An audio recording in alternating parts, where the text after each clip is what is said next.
na ang Diyos ang nagpapala sa atin. Amen? Amen. Sige po tayo tumayo.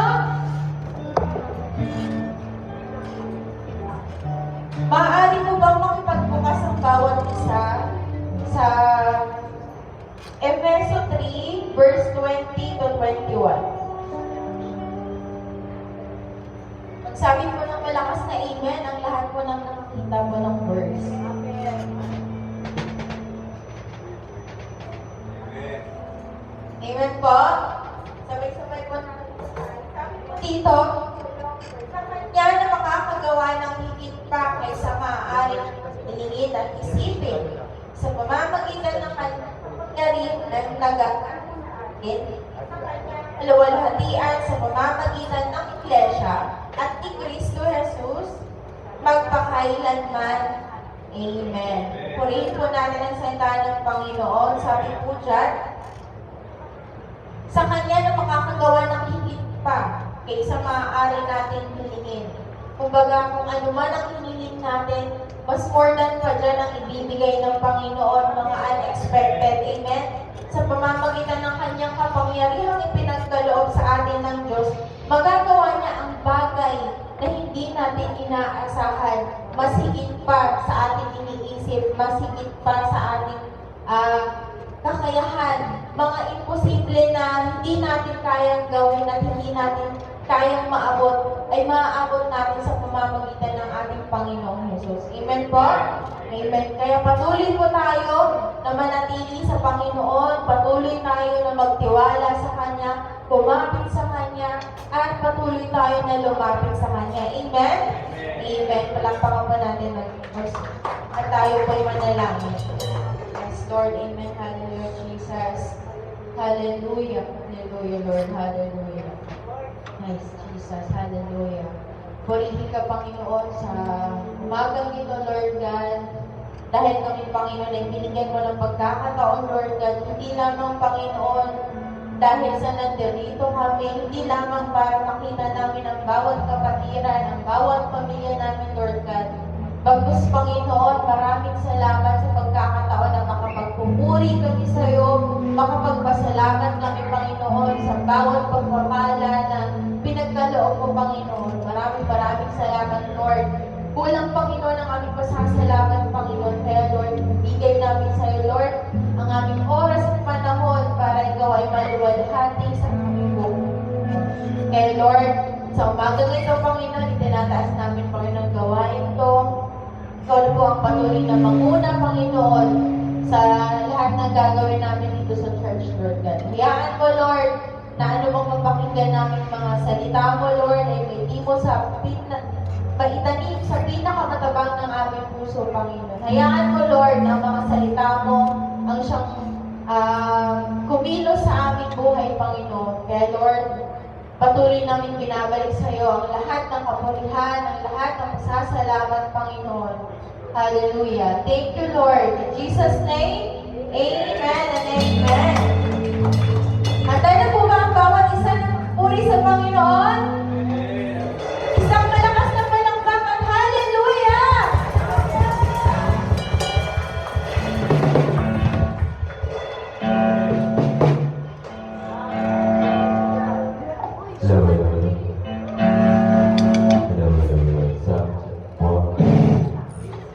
Amen. So, parang bakit natin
Maraming salamat po.